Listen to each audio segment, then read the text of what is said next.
Hey everybody, welcome back for an episode of Spooky Tales. As you can see, we took a little break. We had to upgrade offices a little bit. We have a little bit more room now, show off some of our display. Today's episode, as always, is brought to you by We Handle Candles and Spooky Films. We Handle Candles actually offers a variety of gifts for birthdays, holidays, anniversaries. Here's a couple of the products right here. If you guys love them, they smell absolutely delicious. And Spooky Films, you guys should already know what that is. Come on, everyone knows what Halloween is. Today's guest, we have Reese Bowling here. How you doing, Reese? Doing well. How are you, Cody? Not too shabby. If you like poltergeist, candlelights, and moonlit nights, then drop a like because that's our mission and why we fill this disposition. Now, I'll let you take the floor, baby. Let's hear it. All right, so Frankenstein was originally a book released by Mary Wollstonecraft Shelley. At the time, she was just known by Mary Wollstonecraft before she married her husband, Peter Shelley. It was released anonymously, published anonymously, on New Year's Day, actually, 1818, Nice. so over 200 years ago. And stuff at that time was controversial. I mean, topics were about occultism, bringing people back to life. Mm-hmm. And she talked about that with her future husband, occultism and stuff like that, bringing people back to life, reanimation. And at the time, people thought it was written by a man, actually, that book, because at the time, they didn't think women could write tales like that. Write something that cryptid. Yeah. Yeah. It was also known as the modern Prometheus. And so it was called Frankenstein or the modern Prometheus. And that meant the creation getting liberated from the creator. So that's what that meant. That's awesome. So a lot of people think of like Zelda and Link. They think Frankenstein's name is the monster. Yeah. It's Dr. Frankenstein, right? Victor Frankenstein is his name? Yes. Yeah, so for all you guys thinking Frankenstein had a name, he's just known as the monster. That was it. He never really had a name. I heard something, I couldn't find any sources for it, but in one version, he called himself Adam, which is a direct reference to the first human, Adam and Eve, you know what I mean? I don't know how true it is. I heard it, but I don't know. Do you have any insight on that? Yes, it was in the, I believe it was in the film I, Frankenstein. So when they did that film, they wanted to sort of give the monster like a humanistic feel towards it, rather than being just this, cold monster who hates me, who just sort of hates, how people treat him and all that. So the original story of I, Frankenstein, it followed the book for about 5 to 10 minutes. That original story, and then it deviated into something totally different with the lifelong battle of gargoyles and demons. I see. I was his assistant in that. Mm-hmm. Yeah. Igor. I'm a fan favorite of Igor. I loved him in the original movie. They gave him such a creepy look with one eye big and one eye small. He's all decrepit looking. I loved it. Absolutely loved it. Some other renditions of Frankenstein. I know Van Helsing, he showed up in there. Yes. Was you a fan of that version? I liked it. It was one of my, I wouldn't say a favorite, but I did like the way they did Van Helsing and Frankenstein in that. So, He didn't have too big of a role in that movie, did he? Didn't. No, and he quoted a lot of scripture from what I remember. Quoted the Bible a lot. He read the Bible. Oh, yeah. Maybe that's a direct reference to the Adam and Eve thing, so. being the first human. That could be. And he was more blue than the traditional, green, as you would see. Obviously, you wouldn't see it in 1931 because it was black and white. Right. But in the color pictures, Frankenstein was like a green.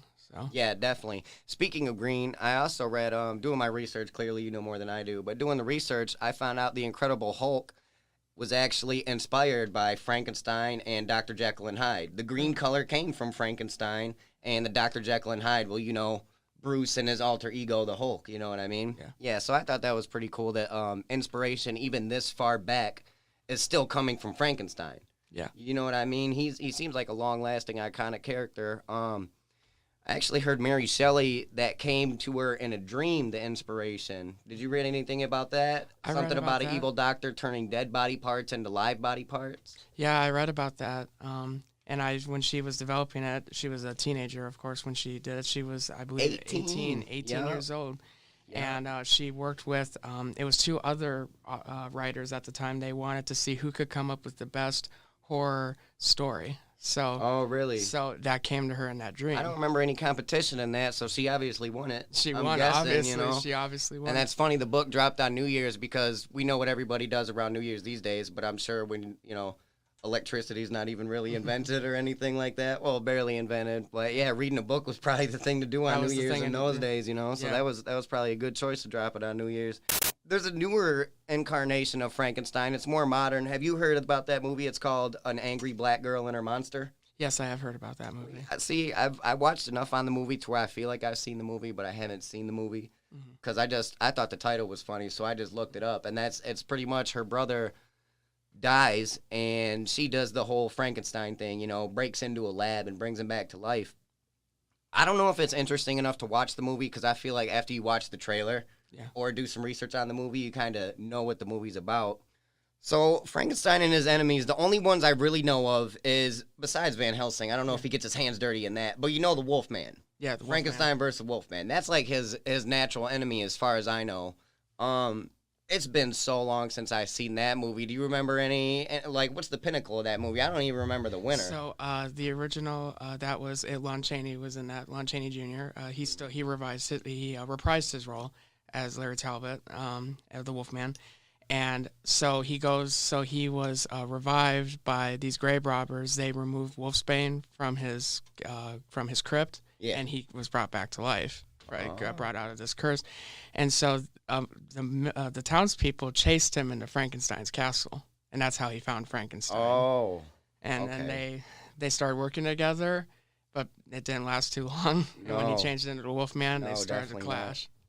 Yeah, was there a clear winner in that movie, actually? I don't remember. Or did they make it a draw at the end? I think they made it a draw. Yeah, because there was such a fan base for both of them at the time. You can't have one clear, kind of like Godzilla versus King Kong. Yeah, there's... You know how, like, Godzilla beat up King Kong, King Kong beat up Mechagodzilla, and Mechagodzilla beat up King Kong, or Godzilla, so it was like a trifecta. Speaking of King Kong, there's a video...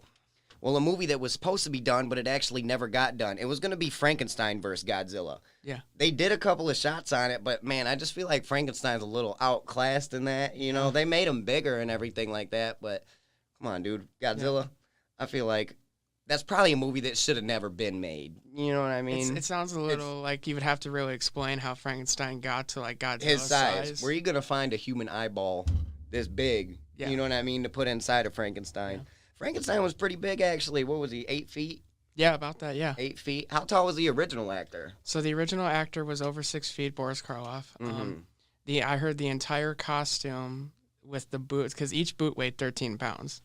Wow. And they put a steel, a piece of steel in the where his calf was, so that he'd get that where his knees wouldn't bend. Okay, that makes sense. So the entire costume together weighed 48 pounds. So on top of that, another thing I heard he was drunk on set damn near the whole time of filming. So the combination between the shoes he's wearing and just being lit all the damn time gave him the perfect demeanor for that character. That groaning. Like he's trying to stay stable. Yeah. Like you can almost see he's got that drunk walk. I didn't know about the shoes. I definitely knew he was drinking on set every day, which is kind of like, slurred words. The symptoms of a drunk guy. Yeah. I didn't know about the shoes, so that makes it double funny that on top of him being drunk on set every day, they put a costume on to purposely make him walk fucked up, Yeah. 6 feet tall back in that time, though. It was still pretty damn tall. It probably wasn't hard for him to fake anything. No. About his height. You know how, like, Bane and Batman? Yeah. You know how they had to do the camera angles? He was such a short dude. Yeah. But they made him look like a colossus. Mm-hmm. Yeah, definitely.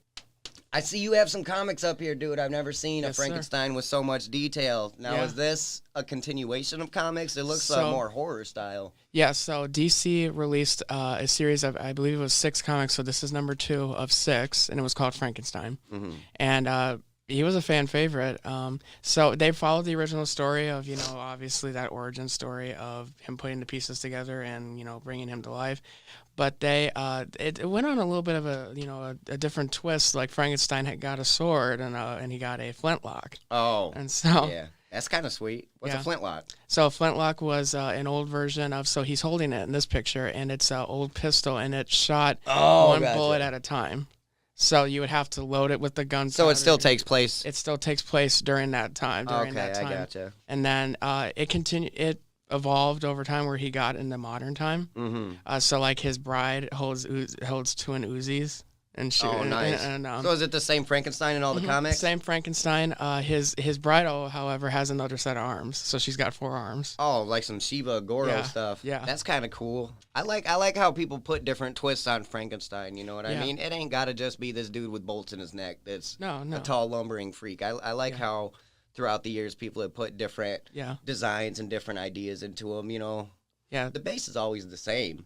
Yeah. Electricity wakes him up, right? That's about That's that's what gets his heart beating. Yeah, so Okay. usually has to be a lightning and thunderstorm, and Japan did their own version of it too. So Who's that? Japan did their own version. Oh, of it. really? So back in the 1960s, they did. It was called Frankenstein versus Baragon, or also known as Frankenstein Conquers the World. That's a kaiju, And right? That's a kaiju film. Uh-huh. But Frankenstein looked more caveman and simian-like.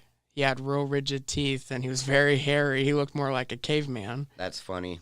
But it was like a prehistoric man brought back to life as like a friend. Yeah, he still had the square head, and but he had more of a caveman feature.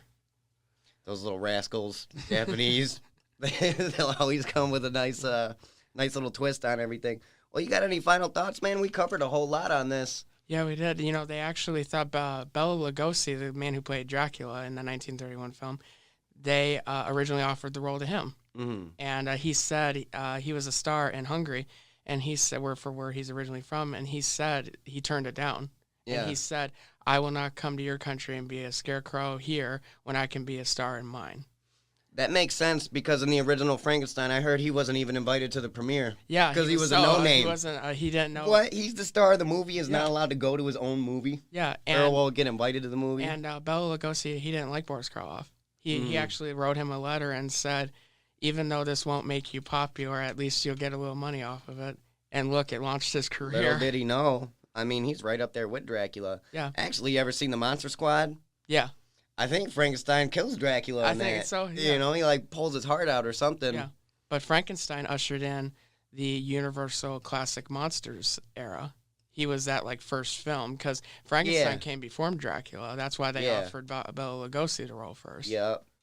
I feel like everything kind of recycles after so many generations. You got Dracula, the Wolfman, Frankenstein, and then, 150 years later, you got Jason, Michael, and Freddy. Yeah. I wonder what the killers are going to be like in another 150 years, Yeah. Are we going to have, like, cyborgs or something? I don't know. But they said around the year 2000 we'd have flying cars, and, I mean, we could say that went down the toilet for sure. We don't have nothing like that.